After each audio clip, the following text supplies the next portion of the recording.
Good evening, and welcome once again to another Survivors program. True stories which will radically transform your life. I'm excited with my good friend here. I'm going to let him introduce himself in just a moment. You can see we're a little different today because he's at my yard. Alright, so this is more homely, this interview. And each evening, as you know, for those who've been following us every single evening, I've been interviewing friends of mine, and they've been going through their story, their true story, their journey as to what brought them to the place that they would make a decision to accept Jesus as their Saviour. What was it? How did God get their attention? What did God do in their specific life? These are normal people, average people living everyday lives. And so I'm excited about today. We're going to hear another story. So, go on, brother. Introduce yourself. So, what's good, people? My name's Lyndon. I'm 25. And yeah, single. Just. I think he's hinting there, people. I think he's hinting there. You didn't have to say that, but boy, hey, yeah. Just DM us. DM, we can set things up, Anyway, on a serious, sorry, Lyndon. That's it. I'm from Handsworth in Birmingham. So yeah, big up Handsworth. Okay, cool. Yeah, you always have to rep. It's like me, man. When I introduce myself in church, I always say I'm from London. Yeah. It's the same thing. I still don't say where I live. But cool. All right. So let's get to the first question. So yeah, give us a brief introduction. Well, give us more of an introduction as to about yourself. Are you in between jobs? What you're doing right now? So at the moment, I work as a waiter, soon to be manager at Pizza Hut in the Bullring. Come through. Do we get discount though?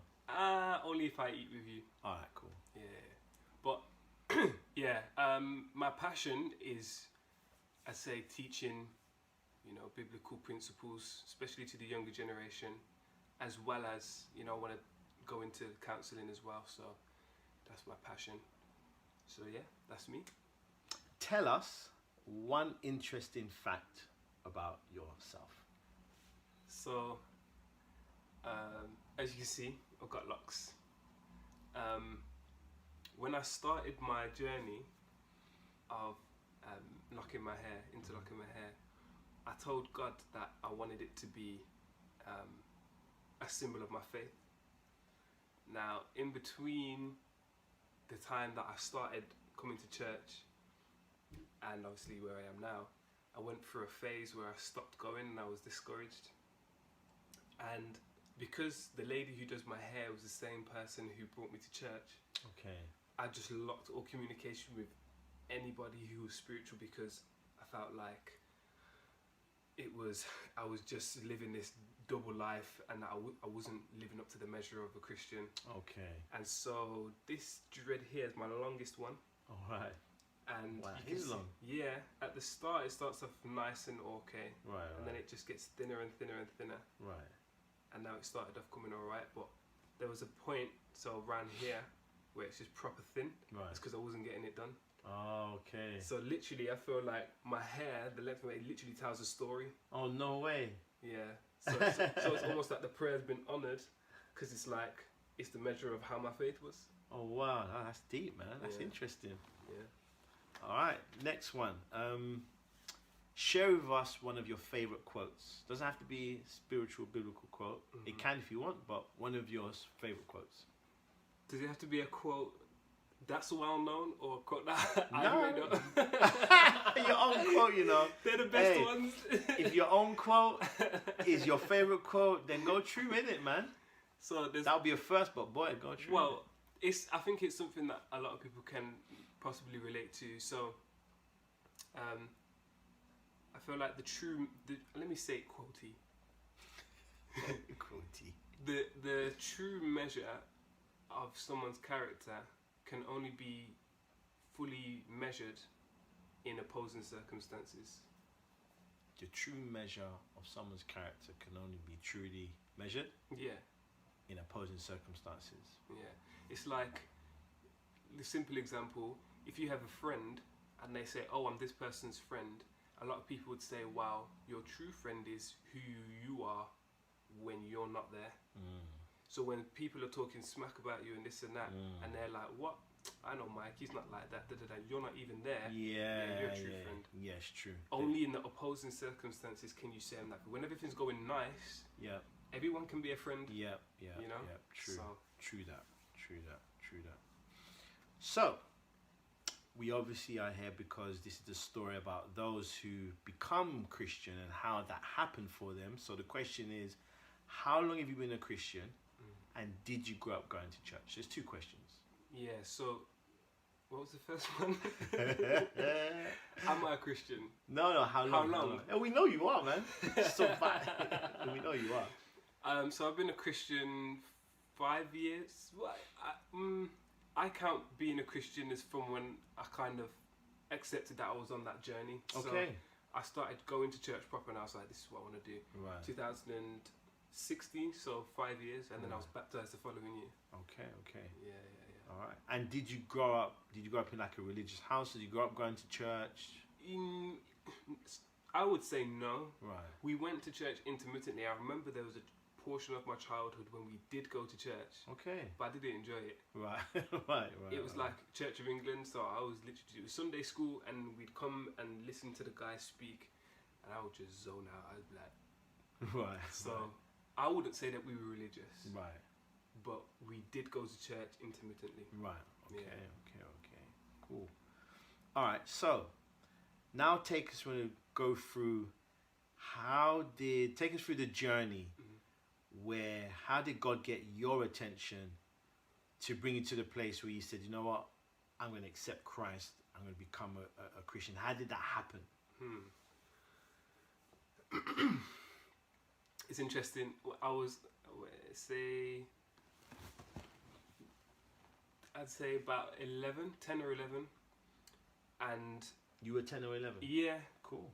And I remember I had this book, and it was just a book of Bible stories. It was 366. It must have been a leap year that year. But yeah, it's 366 Bible stories. And I remember just being fascinated with God and how he moved, and so when I would tell my family members what I'd learned and things like that, I could tell they were interested for my sake, but they weren't interested in it for theirs. And it was the same, because I was interested in the Bible, or the stories of the Bible, because of what God had done for people in the Bible. Right. And it just arrested my attention. Right. So from there I made the decision that I want to serve God, I want to serve Christ. And I think he took that decision because of what my heart said rather than what my mind understood. Right, okay. And as I grew in knowledge, I was able to say, then again at say 15, 16 years old, this is something that I actually want to commit to. So what was the difference then from when you was 10, 11, what was it then at 15, 16 that you said, yeah, I want to commit? What happened there to bring you to that point? I think my understanding grew, as well as the fact that I was having, at that time, I think at 15, 16 is when I started going to one church. And so I was hearing teaching for the first time, as well as coming to a fullness of, not fullness, but from my age that I was at the time, of the understanding of the things that were written, because I was now, it's like the 366 Bible stories that I had, they were the informal version of the written word. Right. So then I was actually reading the written word at this point. Right. And I was like, whoa, like this stuff is actually meaty, And also, I was, at that age, I was starting to see the power that it was having with my family. So arguments that was being had and things like that. And I was able to mediate because it was starting to change my character a little bit. So then I was starting to see, well, this isn't the right way, so let me drop things in here. So when you see someone's temperament flare, right, or there are odds, and then you're mediating between them, and you see the power of the word, this power of God work, and so it's like they put down their own pride, and there was instances where I'd see my own family members kind of listen to the things that I was saying and be like, yeah, you're right, and I was like, this is the power that the word has. Right. So I felt like, boom, like I want, this is power. Right. So And this is at 15, 16 years Yeah, old? about 4. I remember from the age of 14, my mum would call me Pastor Lyndon. I would just preach to my household. So at 10 and 11, who bought you the book?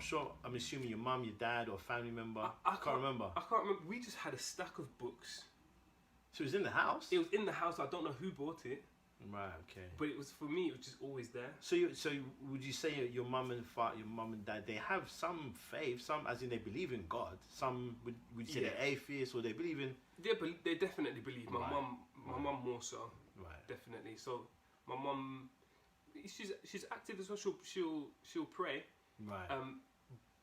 But it was from that age, I never had any representation or anything. It was just the book. There was there. no routine. Yeah, and no teaching as far as them. It's like they would just do their own thing, kind of thing. Well, my mum would. Right. Yeah. Take me through a story you told me, and I want you to take our viewers through this story. You mentioned your mum playing gospel music. So that kind of fascinated me. That you know, you find because different people's stories fascinate me for different reasons, especially when it comes to people's upbringing. Because as you know, we grew up going to church, right?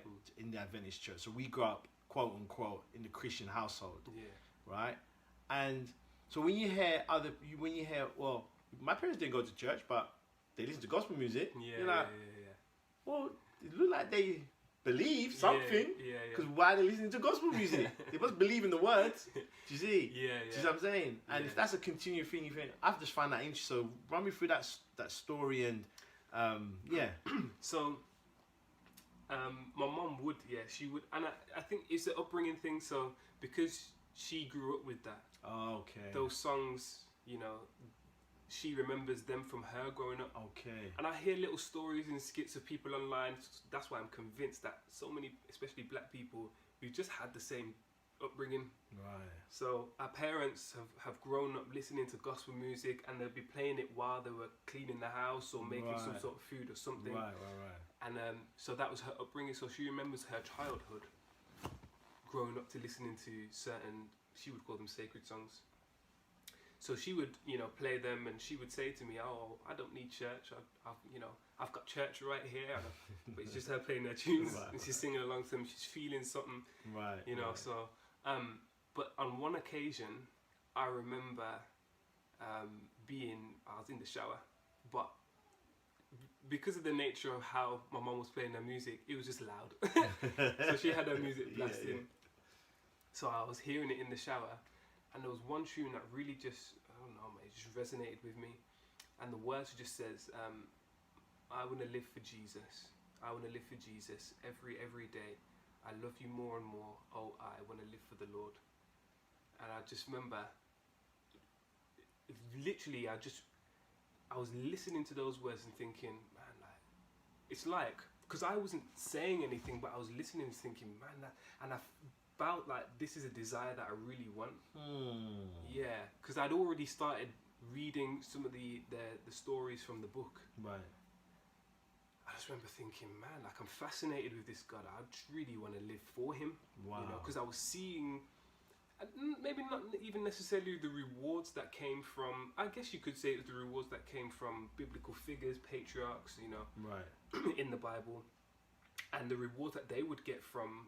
Or, you know what it was? It was just the acknowledgement and interaction that they had with this all-powerful being. Right. And I was like, I want that. Right.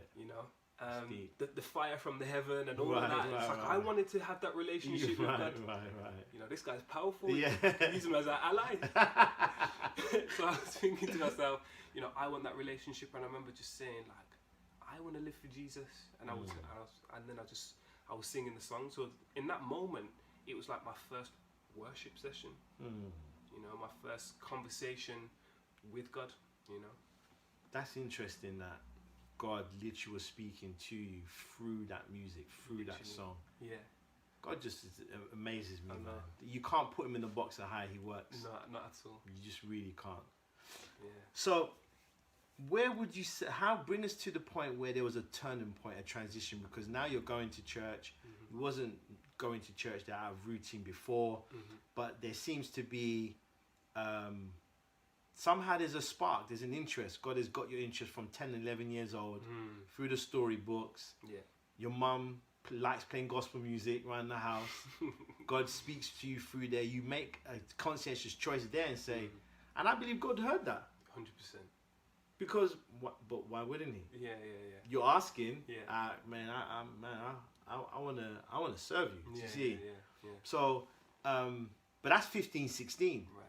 You said, what, 25. So, around about 20, would you say? Yeah, 20. Yeah, literally a week before. I remember it was a week before my 21st birthday when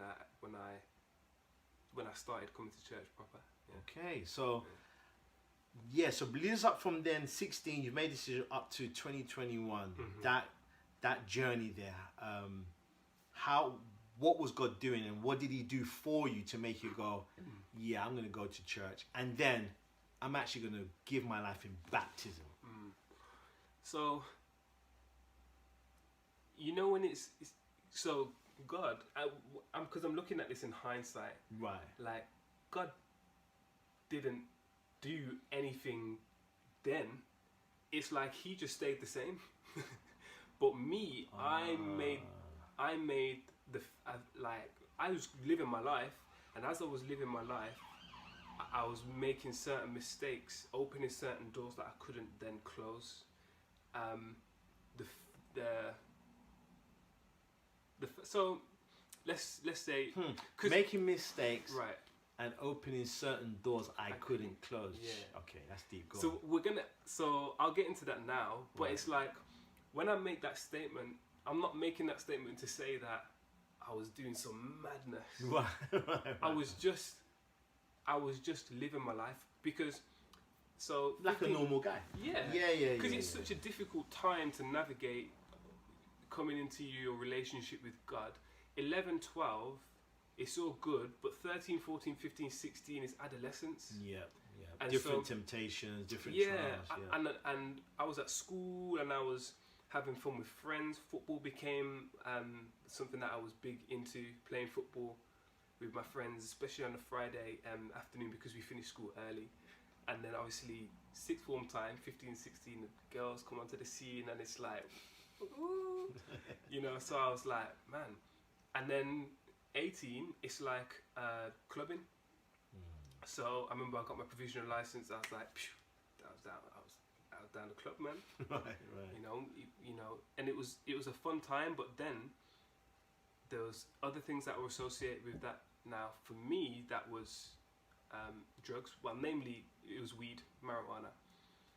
And when I started smoking that, it wasn't no big thing. I remember because my brother smoked it, and I remember the first time he introduced me to it, I was at my friend's house, and he was like, "Oh, just take a puff in it." I was like, "Okay, cool."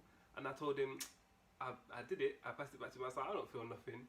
He was like, "Yeah, you're not taking it in properly. You gotta properly take it in." I was like, "Okay." So I was like, and I, and let me think of it. You know when the blood rushes away from your head and you feel like dizzy? That was kind of the feeling that I felt. Right. And if anyone watching has ever kind of been drunk before, you know that moment where you realise that your mind is somewhat distanced from your reality. Right. That's what I was feeling. Right. But with marijuana, you get that straight away. Right. Rather than it coming into. Okay. It's just that then there's different levels of that. Right. So, I stopped and I gave it back to him. I thought everything was fine, but then obviously it started to take effect. And I remember sitting in my friend's living room, and I was seeing colours all blended together on the telly, and I felt like no one was there, but my brethren was sitting right there. I was like, man, I felt like my skin was just doubled up, and I was like, I'm never smoking this again. Right. But I did. So what made you go back? There must have been a nice feeling. No, it wasn't, but it was to start with. So I thought to myself, when I start getting a certain feeling, I'll stop and just let the nice feeling I'll keep myself on a certain level. It's like when people drink, they don't realise that the drink takes like 15, 20 minutes to go into your system and then you get the reaction. Right. So rather than having one drink, and then letting it take effect. They drink and drink and drink until they get drunk, and they then realize that there's more coming. You know, so I was saying to myself, let me just smoke until I feel that lightheaded feeling, and so by the time it takes effect, I'll be just nicely buzzed. And so I managed to build up the tolerance. Because it was a nice feeling, you know. You got the giggles and you got the munchies. I'm not going to lie to anyone here and say, oh, it's a good feeling. Otherwise people wouldn't do it. There has to be something that attracts people. That's right. And that's what attracted me. And that was really it. Started at 18 until I remember being cognizant of the fact, because my brother used to get all my weed for me. I remember being cognizant of the fact that I was carrying weed by myself, because obviously it's a felony. So you have to think to yourself, man, I don't want to get stopped or robbed or whatever. If people smell it and whatnot. So I remember building up that tolerance, rolling it by myself, grinding it down, but everything I remember. And it didn't really do too much damage in my mind. The only thing that happened to me is it made me unproductive. It made me unambitious, but I'm saying all this in hindsight. At the time. Yeah, at the time. Describe at the time. At the time, it was just a good feeling. It was just nice. I remember, because I was working mad hours, especially in the summer, you know.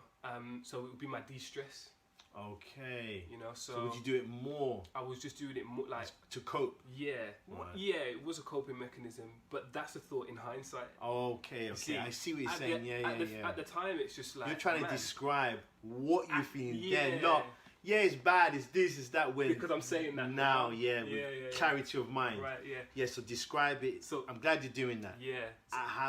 What you was thinking then, how was the feelings for you then, why you was doing it then. So then it was literally just like, man, I've had a busy day at work, I just want to forget about it, and it would just calm me down.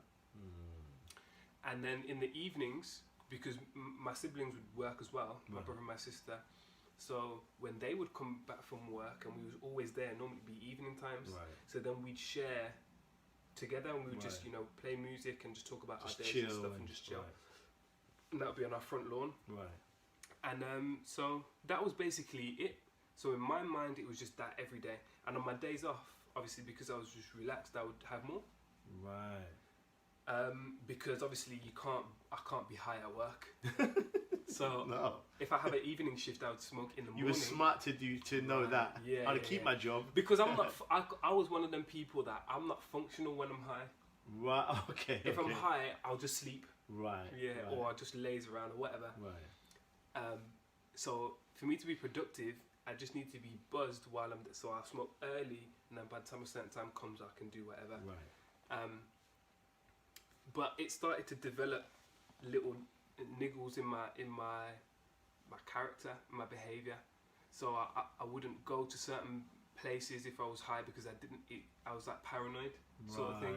So I always had this thing where if I'm high and I'm smoking, if I'm smoking and I get high and I'm in public, I feel like someone's gonna see that either I'm walking weird because my balance is off or whatever, or I smell like weed or something, or I just feel like so just these paranoid thoughts. So it's just anxiety. So I just developed anxiety from that, which I still suffer with now. Not to well, sometimes it is, but it's not like full on anxiety attacks. It's just it made me too self-aware. You know, where now you're just questioning everything. Am I sitting right? Is this all right? Am I talking okay? Is there enough eye contact? Do you know what I'm saying? So over-exaggerated. That's it. You can't escape your own thoughts. Oh man. It was really bad. And so all those things though, at the time I knew, but I didn't put it down to marijuana though. I just thought, well, that's just the way it is. And also, because I loved, but at the time I loved going into scripture and studying and things like that. So I had this idea, which, speaking to a lot of people have this idea as well, this notion that when you're high, you go deeper. Man. More intellectual. You know what I'm saying? Yeah, I've spoken to enough brothers, man. Hey, nah, man, and they swear by it, but they're still on it though. Yeah. When they come off, it's only then do they go, "What rubbish was I talking about?" And that's why I don't debate Yeah, no one yeah, if they're on it. If yeah. they're still smoking, I can never convince you. It's true. Because You you're still on have the this thing- team. Yeah. How- How can I convince you? Yeah, it's an You've never- experience. You've never trialed it. You've without never it. come off. Yeah. Do you see? It's Like true. this, so it's not even a debate I even try and I'd be Yeah, like, yeah, oh, yeah. okay, whatever. do you know what I mean? Like, I'm not even going to try and, because plus I ain't done it, Yeah. but I'm just using other facts and like, Yeah. whatever. But yeah, they believe when you're on this thing, man, you can have more can intellectual conversation, you go yeah, deep, It's true. you know, you're more aware. Yeah. And the thing is funny enough anyway, as we know, I'm sure you know this, in enough different cultures, psychedelic drugs is a part of The culture of the religion or whatever. yeah, the deity or the spirituality, let's call it that. Mhm. That's a part of the To alter your state of yeah, consciousness. totally stay conscious and Yeah. go, and that's catching on online. Yeah. You know, it's and people true. don't realize that. You Yeah, know, yeah. oh, for me to have some spirituality to alter my state of consciousness. Yeah, it's crazy. Anyway, that's It's crazy. But you were saying, So as the time went on, my tolerance was building up. But remember, I'll go back to the point that God just stayed the same. what do So you mean by that? God, to stay. The it's same? like whenever I would think about God or study or things like that, the realities that I came to weren't any different, and it's like it wasn't. And I never found any mad chastisement either. Wow, in terms of like, I never even knew until a certain point that I was even actually doing anything wrong. right. It was only until I started having Bible studies that I was like, man, this thing is wrong. But it's Break like, that down. it's so weird because it's like, how can I have a relationship with God and still not realize that I'm doing something wrong? Right. And I remember through sharing, you only get understandings like this when you share your testimony or think about it from now. Right. And I realized that when I was younger, my zeal came from other people's achievements. I realized that when I saw God's interaction, it was with Moses. When I saw God's interaction, it was with Noah and David and Samson and all them guys. So you were excited because of the story. of their relationship Right. with God, but I'd never actually been through anything that made me say, praise God for what he's done for me. Oh my days. You know? Yeah, that's So- deep. That's deep. That's so God was just like, and I can say it now, I never knew it then, but God was just like, you just wait. You wait until you need me, and then we'll talk about a relationship. Whew. Yeah. And so So break that down. I want you to go into that point. Go into that point. You just wait till you need me. So right, correct me if I'm wrong. I'm getting, yeah, you were sincere. 100%. And clear we can see you were sincere Yeah. and you felt no like chastisement. Yeah. Well, let's conviction. Yeah, that's it. Yeah. No yeah. conviction. Yeah. But God never sent no messenger to come to me and be like, you Well, smoke weed. you yeah, start." or your life or any other problem or Yeah. any other sin. That's no. So you're just enjoying just learning the stories. You're loving that aspect of God's power, Yeah. how He works on with people's lives. You're reading the Bible stories. At the same time as having fun over here. Yes. Yeah. Right. You're living your life. So, and you genuinely believe in God. You see God is. If someone else, you'd be like, yeah, man, God's a good guy, Oh, man. I'd break it down for them. Yeah, I'd yeah, show yeah. them the verses. Yeah. Yeah. And because I'd you're stop studying it. the Word as well. Exactly. But then you come to have some Bible studies now, Right. and then you're like, But then because it starts off so weird. Because remember, God has to do something different because I understand the church environment. I didn't grow up in church, right, but I was looking at my own. right. I started going to church with my mum about 14. We went to this little reggae church in Hockley. A reggae church. It was a Was reggae it church. called? They called it the little reggae church. They called it a reggae The church. music in there was banging. Yeah, of course it's called reggae church. Or they're not going to call it reggae church. They don't It's play true. reggae. I was 14 and I still remember the songs that they were playing now. Yeah. But I remember. So they only call it that because of the music, and that's it. Yeah. Right. But the teaching I knew straight away was off Oh, wow, from your own personal. from my own personal study. Oh wow. Yeah. I knew when he was teaching certain things, he would be like, no, Bible didn't say that. exactly. That's interesting. So So I would look at my own. So by the time it came to 18 now, I'm sitting on my bed and I'm studying and I'm reading and stuff, and I come to the realization that actually before that continue with the church thing. The last church that I visited, because I visited a series of church, because I'm like, I know I need to get baptized because the Bible tells me that I need to get baptized. Okay. So the Holy Spirit was teaching me I need to get baptized, but now I've got the dilemma of which church. So that's why I was on the search for the churches. Interesting. Okay. So I remember the last church that I visited, a friend invited me to, and there was a youth pastor there, and he was speaking, and it just felt very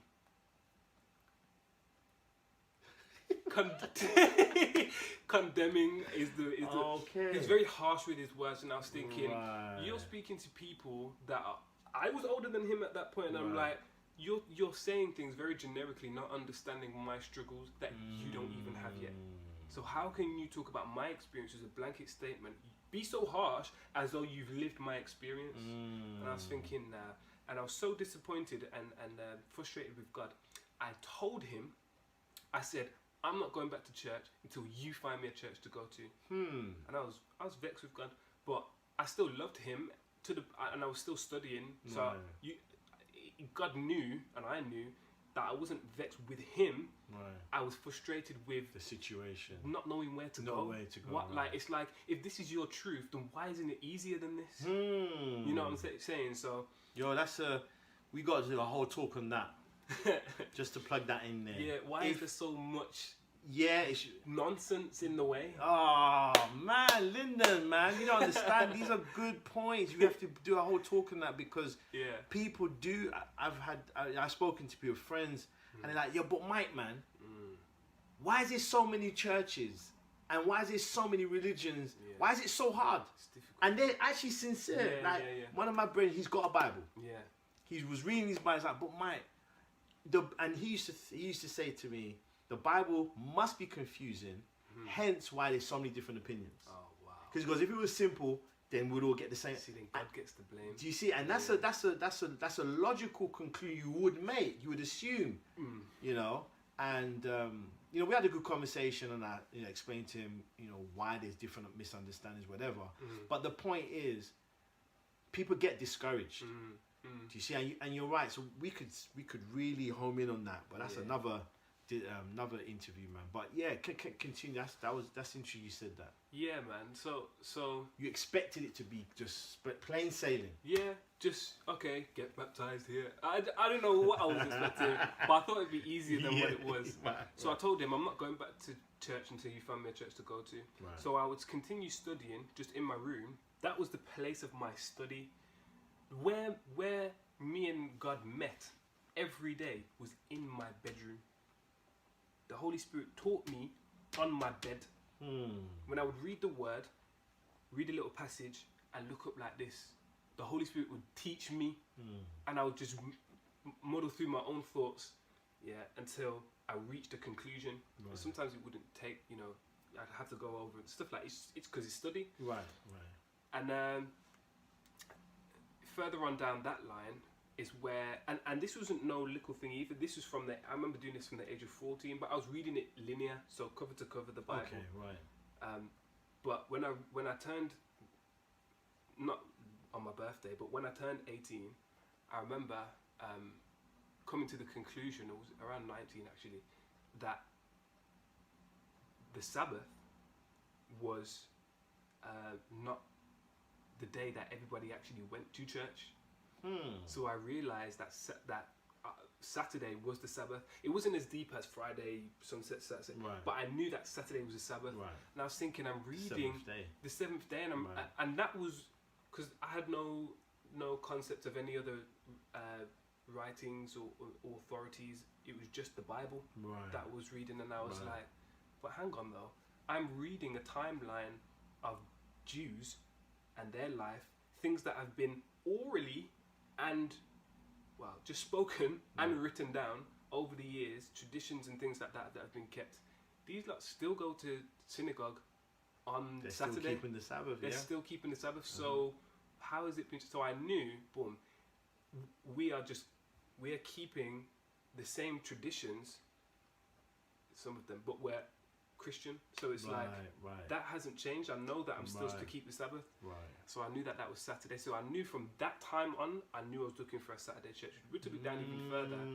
God didn't. That was just something that God gave me. He didn't even use that until it was. Sorry, let me qualify that. He gave me that piece of understanding for confirmation rather than initiation. Okay, yeah. So to break it down, I wasn't looking for a Saturday church. It was, so I'm saying this in hindsight, when I found the person who would teach me, they were keeping the Sabbath. So I knew that. You see what I'm saying? Okay, yeah. It was confirmation that the Holy Spirit is teaching them too. Yeah. Because you already come to that conclusion from the word already. Exactly. Yeah. So then, when I came to come to church, it was by something completely out of the blue, and it was my hair. Break that down. So I just made the decision to. I think throughout when I was growing up, especially when I was a teenager, I kind of wanted locks anyway. Right. But I'd never made the decision, and it was based on foolishness. Because I really liked this artist at the time called Lil Wayne. Okay. Right. So I was like, I want locks, man. Right. Like him. Right. And but obviously I was young, and Mum was like, no. But when I was at 19, after I dropped out of university, I was like, I just want to grow my hair. And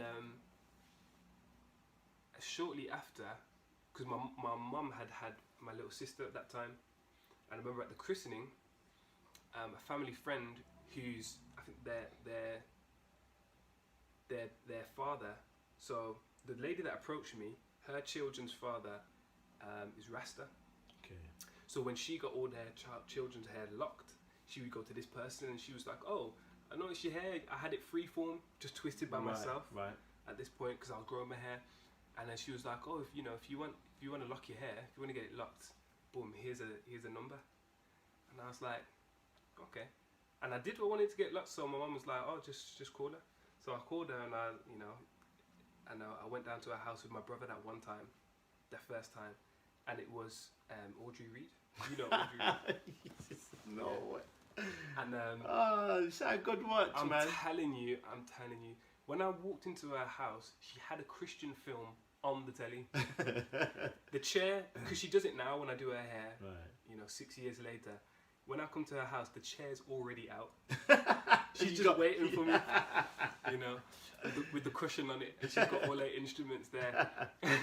So, the chair was there, the Christian film was on, and I'm looking at her front room. So I sit down in the chair, and we're just having a conversation, and I'm looking around the room. The DVD rack's got things about either nature or Christian films like Jeremiah, Samson, or them. Right. Book rack. What is it? The thing volume. The things that you've got in your bookshelf. What is it? The Spirit Prophecy volume. Yeah. So all of them. All right. Everything. Books on the sub. Because I couldn't see all of them. Right. I just thought I knew. You could see they're religious, Christian orientated. Yeah. Right. And we were talking about Christianity. We were talking about God the whole time. Now, just for a little bit of context. Right. When you're doing hair. So for me to get my hair done now, probably takes about 2-3 hours. Well, 3 because I don't go when I'm supposed to. But when she's always saying, you're starting someone's hair off. So she told me beforehand, right. It's going to be a lot of money. Here's what I charge. Right. It's going to take the whole day. Right. So that one I probably spent about £120, something like that. Right. Because it's going to take the whole day because she said I'm starting it off. Oh, and it always takes longer to start off hair than to maintain the hair. Right. So we was there for a good 6 hours, maybe 8. Wow! Just talking about God. Wow! And we would have good. And she'll tell me now that she was surprised with the amount of information that I knew. Right. And I was like, it was just me and Jesus, just literally just me and Jesus talking together while I was studying in my bedroom. And she was surprised, but then she was like, when I expressed interest in going to church, and I think I knew before then anyway, she was going to obviously church on Sabbath. Right. Because she's a Seventh-day Adventist. And I was like, bingo, confirmation. And that's when I knew that God had sent me to her. No way. So. No way. But then there was this, after that, through our studies, there was a massive roadblock. Because we would study together, In fact, let me put it to you like this, because this is what's probably going to have the most impact. This was my life at the time. I loved God sincerely with my whole heart. I would talk about God. I would get excited talking about God. Yeah. She finished my hair that day. Yeah. When I went home, probably before I went home, I lit a spliff and smoked that, and then went to bed. Right. The next day it would be the same thing. Where I'd read the Bible, passage of the Bible, whatever. Carrying. So that's literally how that was the routine. Right. And when we were doing our studies, she said to me, I think because she knew I smoked. She knew I smoked, and this is why it was so important for God to send me to her, because she used to smoke weed as well. Right. And it used to be ritualistic for her as well. Right. The first thing she would do when she woke up was smoke, and the last thing she'd do before she'd go to bed is smoke. So she and her husband, it was the same thing. Right. So God knew what He was doing. Wow. See, so they've been in the struggle. They've been there in the like in no little the exact same way. Yeah. It's Hebrews 2:18. So literally, when she, I remember in the study where she broke it down and she was like, you know, you're gonna have to stop it. Basically, it wasn't just as simple as that. But she just said that was the conclusion of the study. It's something, you know, you're gonna, and that was when I was fully convicted. I'm gonna have to stop this, because I would get the inclinations before. I would make excuses. So I had this thing where, yeah, man, it's Rasta terminology, and every green tree in it is there for our use, man. Every tree bearing seed, man. I was like, yeah, see, it's green and it grows, and yeah, that's cool. Then the Bible doesn't say not to do it. So I was like, so I would make excuses, and that's why I was realizing my first lesson, the deceptiveness of the whole own human mind, just to keep doing what I wanted to do. That's all it was. I wanted to do it. And I wouldn't face the fact that, no, you're just addicted. Wow. So I remember me trying to stop now. That's when I realized this thing is deeper than what I thought it was. You know? Because now you want to stop and you can't. It's not so easy now. But God never moved. His standard was still here. I see what he's saying now. He's saying He never God changed. never changed. He never. You just He came just waited. I like this perspective. You get me? Yeah. He just waited until he could show you. It's like he was over there. Yeah. I was walking. Yeah. And then he just waited there. He didn't come to me. Right. He well, not in that sense anyway. Yeah. And then all that happened was boom, and I was like, how come I can't go no further? Wow. There's this massive wall called addiction that's right there in front of you. Wow. Until you knock that wall down, where are you going? Wow. That has. And so this is where I got discouraged now. Okay. Because I'd already made the decision while I was studying that I wanted to come to church. And so I went once a week before my 21st birthday, then I went the week after, which is the day after my 21st birthday. And that links to another prayer that I prayed when unconsciously, I didn't even realise, because I was studying and I had all this on my mind. Right. I never realised that I'd prayed to God and asked Him for me to be established in the church by the time I was 21. Okay. Because in my mind I was like, that's the age of manhood, you know. And this is what I know, that's the true mark of a man, a godly man. You know what I'm saying? Right. So I was like, by the time I'm 21, I want to be established in the church. God honoured that prayer pretty much to the day. Wow. And that was just there for context, just to big God up a little bit more. You know, give God his brownie points. That's right, man. We need to big God up, man. Big him up. So you heard it, man. Big him up. These ain't gunshots, people. It's just my fingers. There's some people saying. They're spiritual shots, man. That's right. So so I got discouraged after the second time that I came to church, and then I stopped going. That's why I cut all communication with Audrey for the time. Wow. That's why my hair at that point got so thin. Wow. Because I wasn't getting my hair done. Because I knew if I got my hair done, I'd have to tell her I'm struggling. Oh, okay. You know, I don't want to continue with my studies because I'm disappointing God. Right. And that was something I'd never made the connection before, that what I was doing was disappointing God. Right. Falling short of a standard that I was supposed to keep. Right. You know. And she couldn't get hold of me for ages. She was calling me, text me. I was ignoring everything. Wow. One time she even posted, if I scroll down on my Facebook now I'll see a random thing on my inbox and on my Timeline. page Yeah. saying, just call me. I just want to check you're okay. Yeah. On my timeline. Wow. I was like, "Rah, she's serious, man." She was on serious. it. Yes. And what I did was, I didn't want to call her because I felt like I couldn't face her. Right. So I sent her a text, and I just put everything in the text, you know. And I laid it all out there, and I was like, I just feel like I'm substandard because it wasn't just. I mean, church was great, and I loved it, and I love it even now. But when I got there, I felt like everyone had already made their connections. Everyone was already connected. Right. You mean like family, friends? And even if no one was friend, or even if no one was family like that, everyone's still auntie, everyone's still uncle, everyone's already connected. Right. And when I made the decision to come back, and even a year, 2 years on, even now I'm like, what? You two are related? And it's Yeah, like, you're learning all the connections. Right. But even then, I started learning that the people that aren't family, even they grew up together anyway, just by being in the church or going to Harper Bile or somewhere like that, or Aberdaron camps, and it's like mad. So they were pretty much solid, and I was like, man, like it's just me, man. And plus, like half of these men, 3/4 of these guys are vegan. They don't smoke. They don't do none of this stuff. They don't swear. They don't party. And I'm like, man, like I'm just substandard. She felt so it's like there was no one to relate to as such. Literally, I was like even from just a perspective of background, where you're coming from. Yeah. I was like, that's how you felt. Like, you felt very inadequate. Yeah, basically. And so I remember speaking to Audrey, but the main thing was about the weed. I was like, I can't cut it out. Right. And I felt like it led into a depression because even if you take God out of the equation, right? It's like, let's say we're just talking on a normal basis.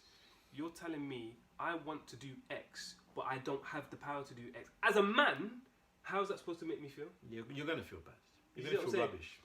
So then, put now God into the equation. I've studied and read about God since 11. I've built up an appreciation, a love, and respect, a relationship with Him. And now I can't even please Him. Wow. I can't do this. So Wow. That's what's in your mind at the time. Yeah, literally. Wow. So I was just drowning it out. It's like a great disappointment. Literally. Wow. Yeah. Wow. So I was drowning it out, just listening to music. Obviously, I'm still smoking because I can't give it up. Right. So, and then, because when I told all this to Audrey, she didn't even call me. She texted me because she knew that if she called me at that point, she still wasn't going to get through to me. Yeah, that's the thing with text, man. People send text. If people are ignoring you, don't think number one is there. It's personal. Yeah. When you're trying to help somebody out, it's true. Text. Yeah. Not even WhatsApp. You know those 2 blue ticks of death, I call them. That's true. proof.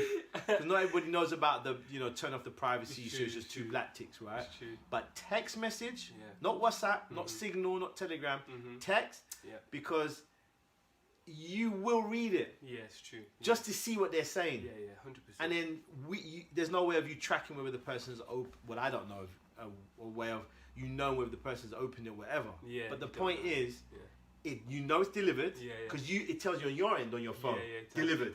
Yeah. On mine, I get delivered. Yeah, so I know it's reached. It's true. And I found, it's true. When people are, ignoring you, they're discouraged, whatever. Send them that text, man. But keep sending the text. It's true. Because they'll read that. Yeah. They'll read it, and one day, by God's grace, they'll realize, yo, man, they're on it, man. Let me just respond, because that's what we're trying to do. We're trying to convince them, I am not what you're thinking is going to happen. Yeah.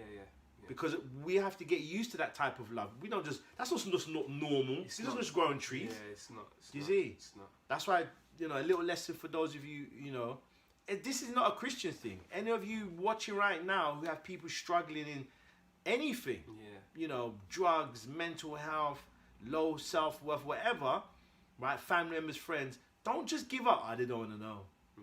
They've aired me for months. You keep sending the text. Keep sending the text. We just can't quit on each other. You don't, because you don't know the point to which someone is in their heart. You don't know the moment they change. You don't see that. And it's true. You don't know when they're going to, when and what they'll respond to. Some people, right until the end that they do change, they still keep the front.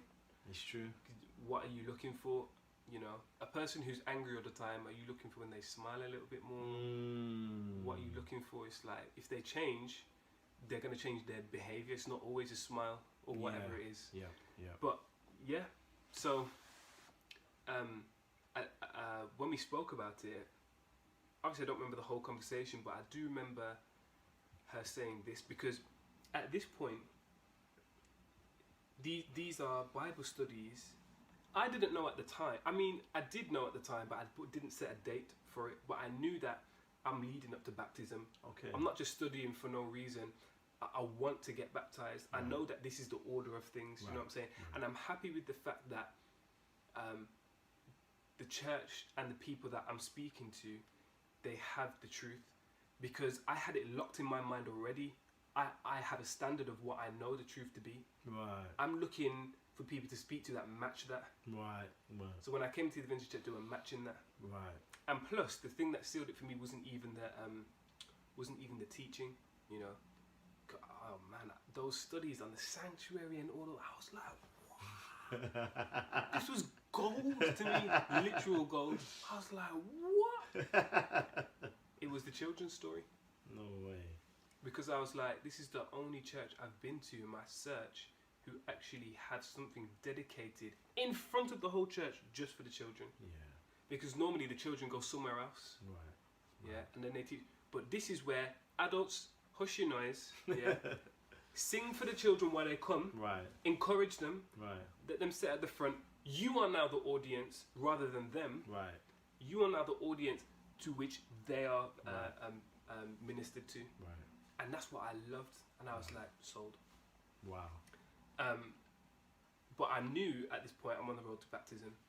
And she told me, she was like, if you wait before you get into the baptismal pool before you change, is it? No, if you feel like you have to change before you get into the baptismal pool, then there's no need for Jesus. And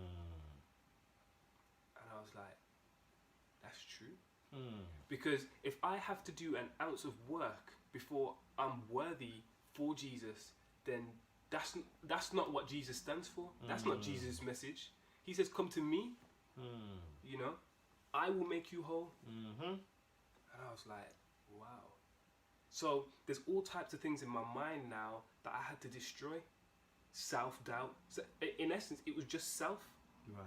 You know, Right. I had to deny self, get rid of self-denial, self-doubt. So how did you come to that point though?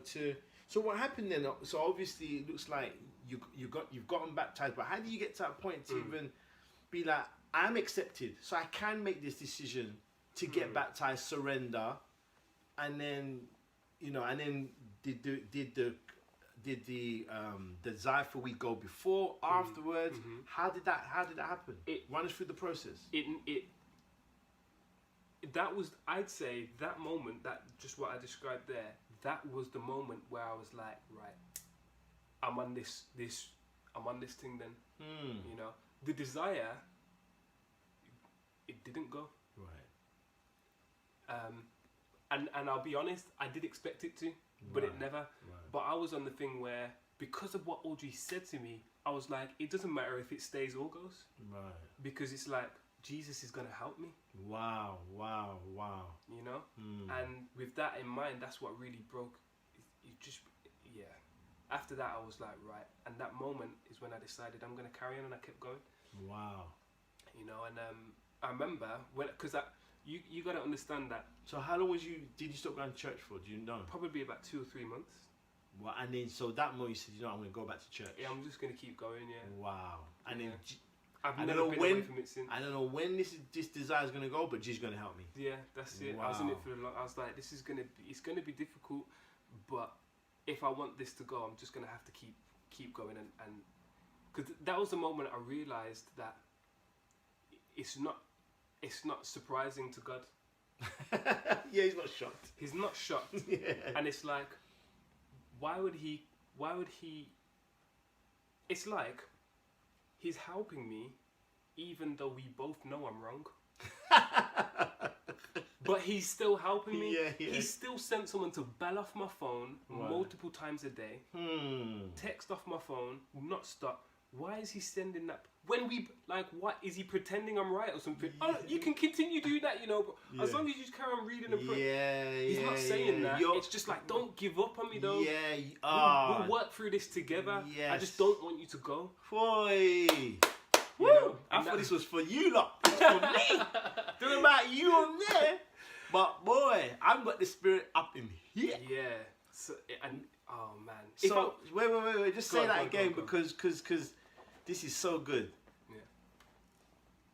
You've come to the conviction that you're doing something wrong. Yeah. You've come to the conviction this ain't good for me, Yeah. physically, spiritually. This is not God's will for my life, right? I see this clear in Scripture. Okay, so you know you're wrong. I'm doing wrong, I should say. I'm doing wrong. Yeah. But you're like, but then He's fully there, Yeah. trying to help me through the addiction. Yeah. And you're like, why then are you helping me when I'm in the wrong? It's true. Doesn't make sense. When we're wrong and we've done wrong and somebody helps, you think, huh? I don't deserve this. I don't. Yeah. Why are you helping me? But more so, it's like on that process, it's like there's nothing I could do. I couldn't do anything. It's like all I could do was admit that I was wrong. Oh, I get you. You get me? Yeah, It's like- because right, you were saying that the struggle to even give up, Yeah. you was losing. It's like, all right, Jesus, let me get rid of this thing, and then we'll be cool. Yeah, but you couldn't. But I couldn't, so I had to accept. I had to just. Almost accept defeat in one sense. Yeah. I'm too weak for this. Yeah, it's like I had to roll with him with this great wrong as well, and it's like, wow, yes. He's like, this is the gospel, Lyndon. yeah, While you're weak, come. that's it. Yeah. Come while you are fully acknowledging you can't do this. That's it, yeah. Not trying to give this up first and then you come to me. Come to me now and we'll work on this. That's it. Ooh. That's it. People, are you hearing these gems? I don't know about you, but It's gold. It's yeah, gold. man. I'm Go on. giving you paper, man. Oh, loads. But see, the thing is, and this is where the power of decision lay. It's like with that now, there's now confidence. I've got confidence to carry on with my studies, so I carried on with my studies. But I still thought to myself, nah, man, I don't want to. Now it's different. Rather than need, it's like now. And by the way, just get in your heads, because people are listening to this and they know doctrine though. You see, that you know the teachings, you know the principles, you know how it should go. But I'm doing all this subconsciously. So I don't know the principles to follow. So this is how you know it's God. Yes, get me? yes, that's right. So I thought to myself, nah, I still don't want to be smoking when I get into the pool. Right. So just to put it in context, I was praying. You see, when I was away from church, I was praying. Right. I'm not too emotional like that. Right. You get me? So I was frustrated with myself, but I was still praying. If I could have cried tears, I would have. Yeah. And I was like, God, I don't want to do this. Wow. I don't want to do this. Wow. It's this deep. Have you ever been this conflicted with yourself where you're in the act of doing something wrong and you're telling God you don't want to do it? Yeah. I was literally in a battle with myself in my own head. I'll be sitting on my bed, rolling my. I know it's that time.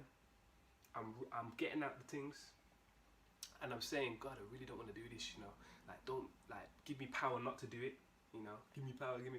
And I was rolling, and I was like, God, I really don't want to. I'm expecting God to just. I don't know what I'm expecting God to Some do. magic beams. Send some angels just dash out of my life. Yep. But I was like, God, please don't let me do this. And I finished rolling, you know, walking downstairs. God, I really don't. Lighters on. God, I really don't want to do this. I'm like, I'm just disappointed. But my body feels satisfied, but my spirit is broken. Mentally, I'm broken. I'm thinking I've just done it again. This was my life for time.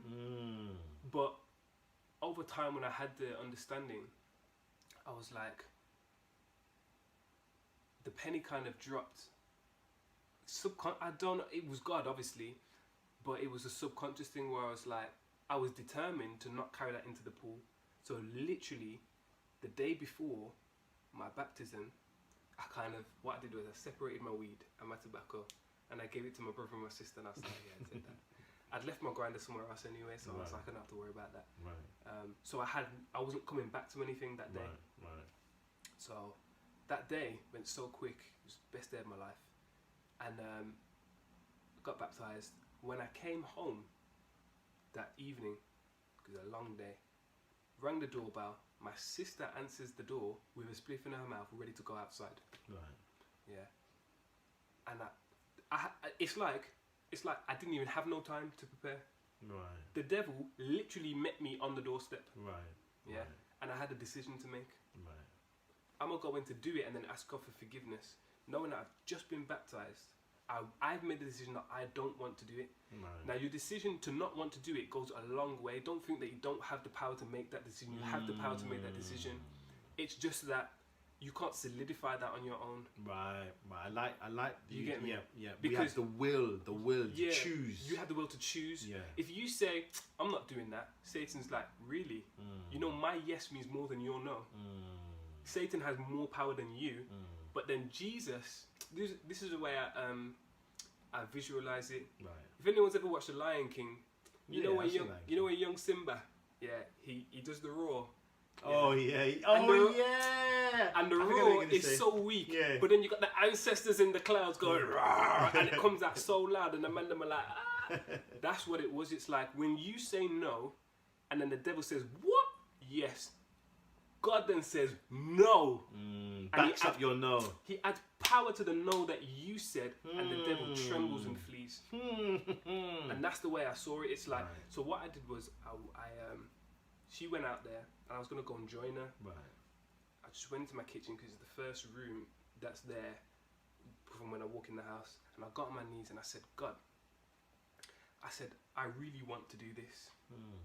But I know that it's outside of, it wasn't like this, it was more desperate. Right. It's outside of, and it wasn't that refined, do you know what I'm saying? See, man, say it as it was then, man. I was like, God. You're giving people, right. don't give them the PG version.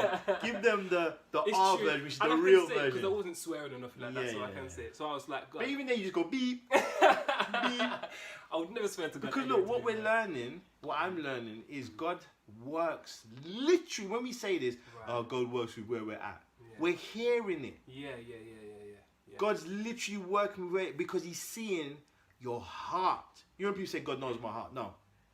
Do you actually understand the impact of what you... If he really knew your heart, you wouldn't be just saying that. God knows my heart. Yeah, true. Because you know when people usually say that means the good bit. Because I'm sincere. That's what we mean. God knows my heart. Don't judge me. God knows my heart. Of course, no one likes to be judged and condemned. Do you know what I mean? God knows my heart. But when God knows your heart, he knows what's there. Yeah. You're going to take him more seriously because he's loving and gracious to see what's in there. Yeah. He knows what's in the heart, the good and the bad. Yeah, and he still chooses you. And he still chooses you? Yeah. Come on. Yeah. So go back to the prayer, man.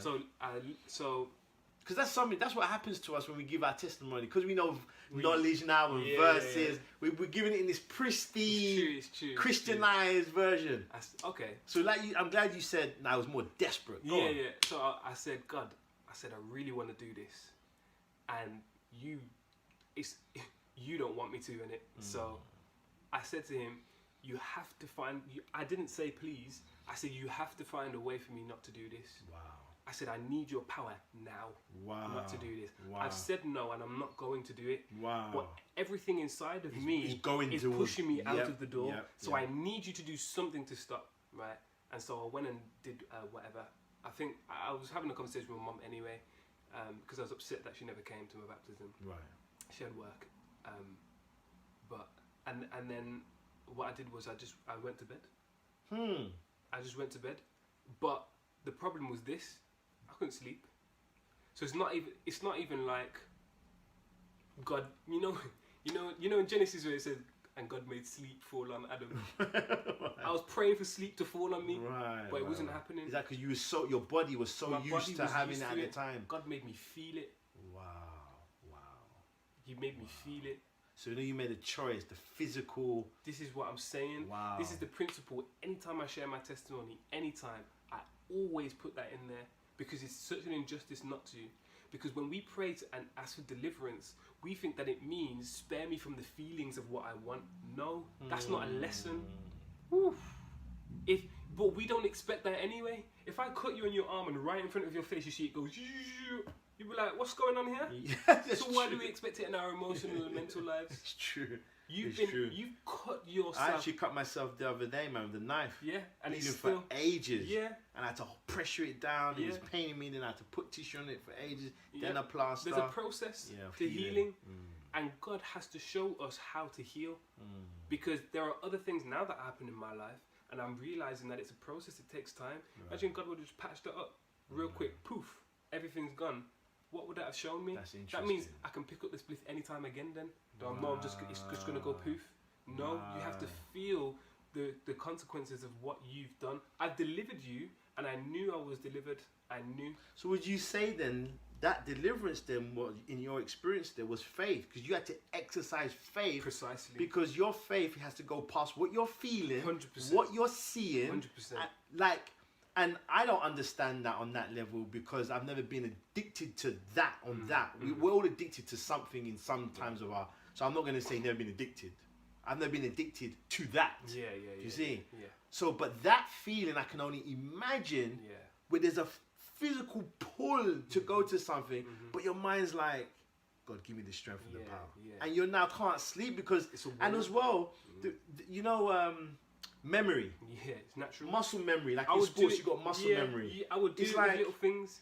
Every bit of paper, you do it subconsciously. I realised, tuck and roll. The amount of hours and years, it's like everything a part of you would just, in fact, it was like maybe just a week ago or a day ago, a couple of days ago, you were, and then now you're having to go to sleep.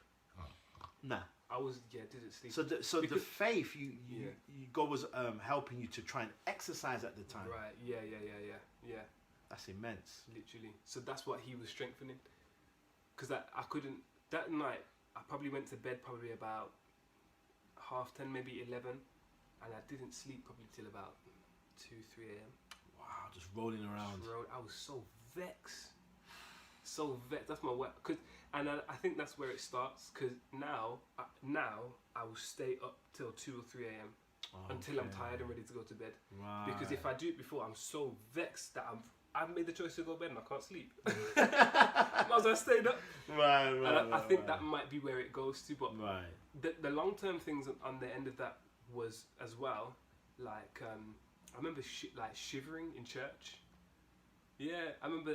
So when I'd go to church, I'd just be there in church, my teeth just like that, and I never realised because I just thought I'm just cold. But then it's like, but this is all the time, man.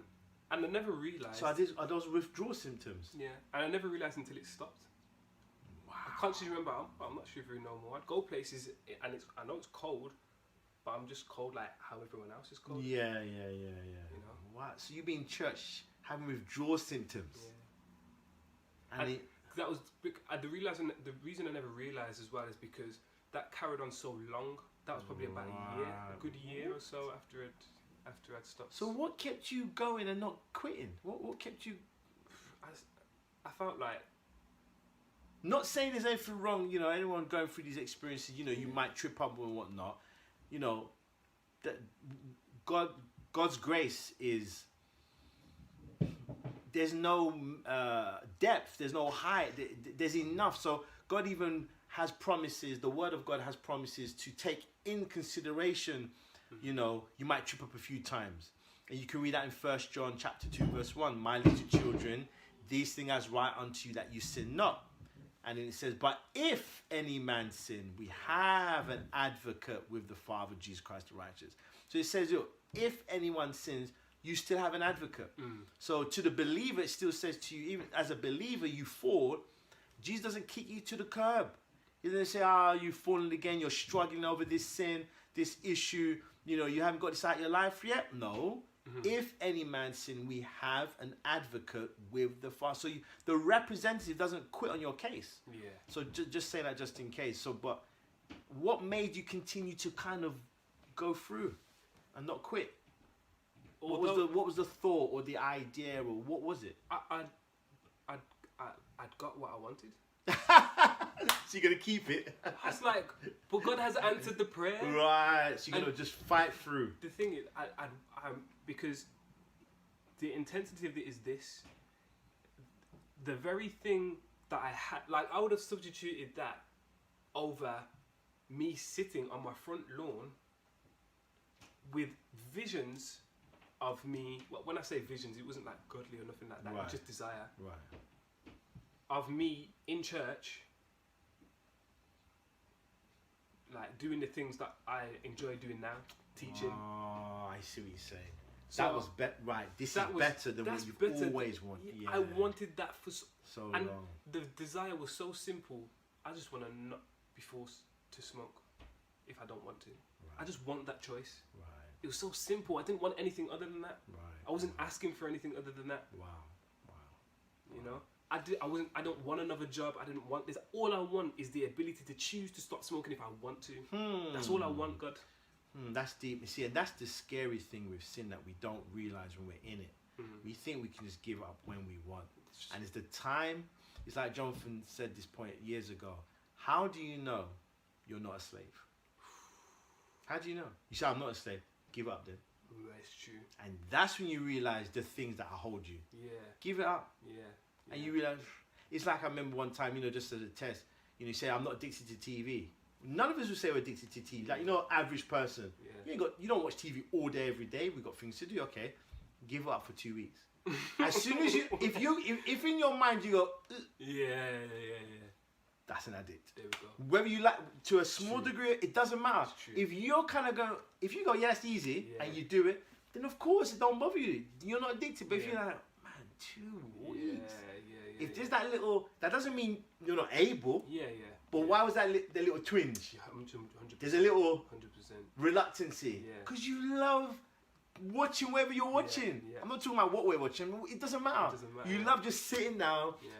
2 weeks without this. And because you've never, it's like you're saying it without the attachment of actually doing it. That's right. So as soon as you make that decision to not do it, because I would say that, I would say, yeah, man, mind you, I've still got enough weed there to last me a little bit.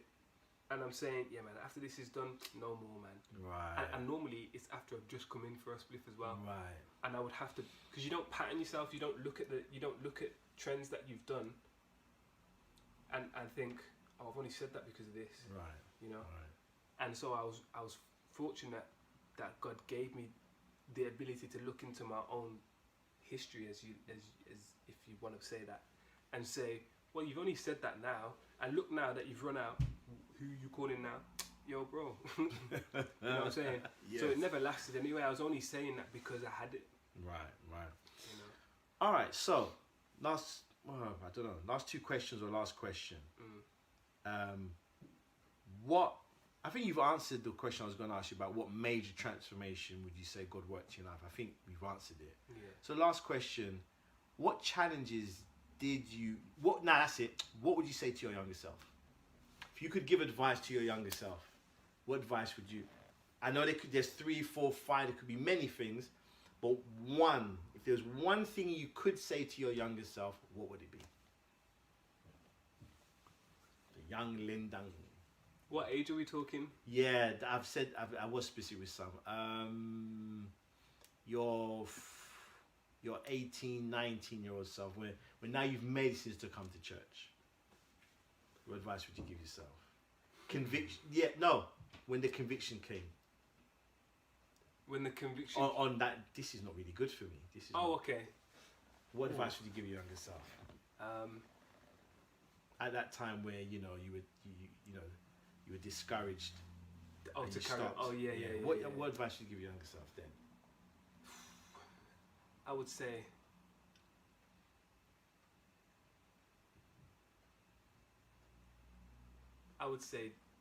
Don't let what's happening now separate you from how much God loves you. Don't let what's happening now separate you from how much God loves you. Yeah. All right. Final words to our viewers. You know, as I've said each evening, who this is really designed for. It's for everybody, obviously, but specifically those who, you know, you don't come to church, you don't go to church, you haven't necessarily grown up in a quote-unquote religious Christian household, but you're searching, you're interested, you know, in knowing about God and having a relationship with him, understanding this thing for real for yourself.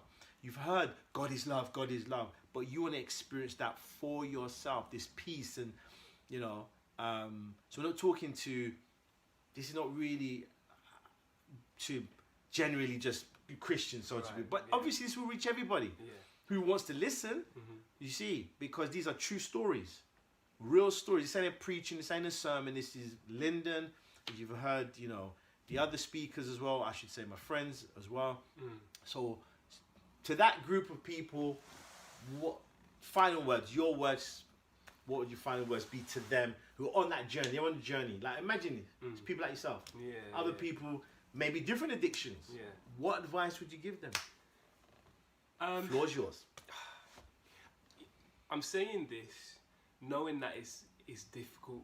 So it's easy to say things with ease, knowing that I'm not in your situation now, but I was. But have the confidence to go through your mess with people. The worst thing you can do is go through your mess on your own. It's like you're already going through your mess and you already had people. Your mess was hard enough when you had the people there, whether they can relate to you or not. So it's even more difficult going through it on your own. Have the confidence to be vulnerable with people, but vet them first. Make sure that the people that you're speaking to, that you're confiding in and being vulnerable with, make sure they love you, they care for you, they have your best interest at heart, and that, you know, they generally just want the best for you, but also that they have at least connections to the outcome that you want. And I'm being intentional to say that because that could be a therapist or anyone, but for me, it was people that had a connection with God, because I knew that I needed forgiveness. And Mike's my brethren, but he can't forgive me for smoking, but I can speak to him and he can tell me the best way to have a connection with God, you know, based on what he's gone through and things. So that's what I would say. Have the confidence, even in your mess, to struggle with people, you know, because even the word, isn't that what Israel even means? The word Israel actually means to struggle with God. Yeah, overcomer. That's why Jacob was given that name, because he wrestled with the angel. He struggled, you know.